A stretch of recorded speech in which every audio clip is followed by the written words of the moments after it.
ہم قائد محترم کو دیکھیں تو قائد محترم کی شخصیت اس منشور کی طرح ہے جس پر جب سورج کی روشنی پڑتی ہے تو سامنے دیوار پر وہ روشنی کئی رنگوں میں بکھر جاتی ہے. اللہ تبارک و تعالیٰ جب کسی پر فضل کرتے ہیں تو اسے ممتاز بنا دیتے ہیں. عام طور پر اللہ تبارک و تعالیٰ کسی خاص شعبے میں کسی شخصیت کو ممتاز مقام عطا کرتے ہیں، لیکن جب ہم اپنے قائد کی طرف نگاہ اٹھاتے ہیں تو ہمیں دکھائی دیتا ہے کہ ہمارے قائد زندگی کے ہر شعبے میں ممتاز حیثیت رکھتے ہیں. لیکن ان تمام شعبوں میں اور دنیا کے تمام ملکوں میں یہ جو کام پھیلا ہوا ہے، اس کام کے پھیلاؤ میں قائد محترم کے ساتھ بہت سارے معاونین ہیں جن کا رول ہے. اگر یہ کام تنہا ہونے والا ہوتا تو کبھی بھی آقا کریم علیہ الصلوۃ والسلام جماعت صحابہ نہ تشکیل دیتے. یہ کام تنہا ہونے والا نہیں ہے. اس کام کے انجام دہی کے لیے ساتھیوں کی ضرورت ہوتی ہے، اس کے انجام دہی کے لیے جماعت کی ضرورت ہوتی ہے، اس کے انجام دہی کے لیے کارکنوں کی ضرورت ہوتی ہے، اور اس کے انجام دہی کے لیے معاونین چاہیے ہوتے ہیں. خود قائد محترم کی شخصیت پر 3 شخصیات کا احسان ہے جن کو ہم محسنین تحریک کہتے ہیں. ان میں ایک خود قائد محترم کے والد گرامی ڈاکٹر فرید الدین رحمۃ اللہ علیہ، دوسرے قائد محترم کے شیخ سیدنا طاہر علاء الدین رضی اللہ عنہ، اور تیسرے قائد محترم کے استاد ڈاکٹر برہان احمد فاروقی. یہ وہ 3 شخصیات ہیں جو اس تحریک کی محسن ہیں، جنہوں نے اس ہیرے کو تراشا ہے جو آج پوری دنیا میں ایک ممتاز حیثیت رکھتا ہے.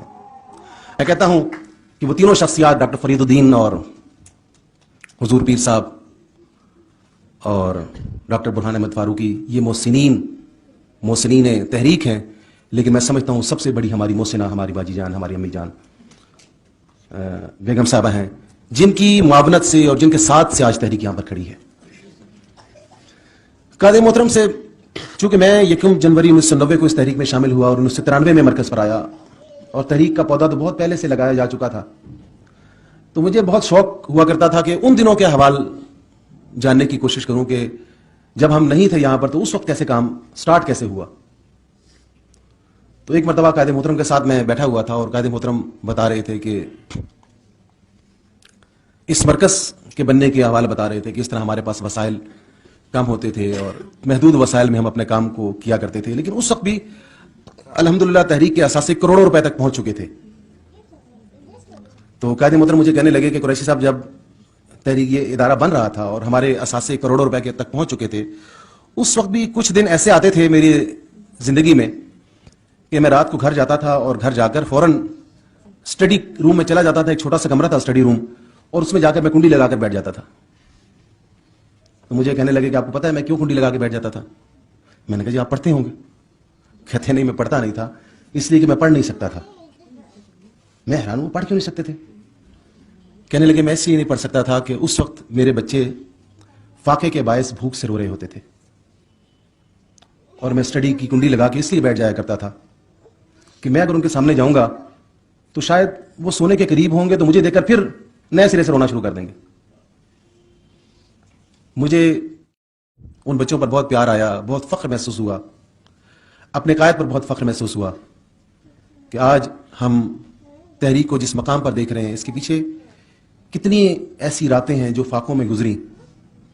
لیکن مجھے خیال اکثر باجی جان کا خیال آتا تھا کہ قائد محترم تو کنڈی لگا کر اسٹڈی میں بیٹھ جاتے تھے، ان روتے ہوئے بچوں کو حوصلہ دے کر سلایا کرتی تھی باجی جان. اور کتنا حوصلہ تھا ہم میں سے کتنے ہیں جنہوں نے اپنے بھوکے بچوں کو رات کو تھپک کر سلانے کی کوشش کی ہو. ہم کہتے ہیں نا کہ تحریک میں بڑی رکاوٹیں ہیں، بڑی پریشانیاں ہیں، بڑی مشکلات ہم دیکھ رہے ہیں. شاید ہم نے بھوک کاٹی ہو اس تحریک کے سفر میں. خود میرے اوپر اس مرکز میں 3 دن ایسے گزرے ہیں جب میرے پاس کھانے کے لیے کچھ نہیں تھا. میں نے پانی پر گزارا کیا اور میں نے ایکسپیرینس کیا کہ پانی میں کتنی طاقت ہوتی ہے. مجھے ایکسپیرینس ہوا کہ ایک ٹھنڈے گلاس پانی میں آدھی روٹی کی غذائیت ہوتی ہے. اور بہت سارے لوگوں نے بھوک دیکھی ہوگی، لیکن کتنے لوگ ہیں جنہوں نے اپنے بھوکے بچوں کو فاقے میں تھپک کر سلانے کی کوشش کی ہوگی. یہ وہ بنیاد ہے منہاج القرآن فہم لیگ کی. میں کہتا ہوں وہ لمحے اور وہ راتیں اور وہ فاقے اثاثہ ہیں منہاج القرآن فہم لیگ کا، جہاں سے اس منہاج القرآن فہم لیگ کا خمیر اٹھا تھا.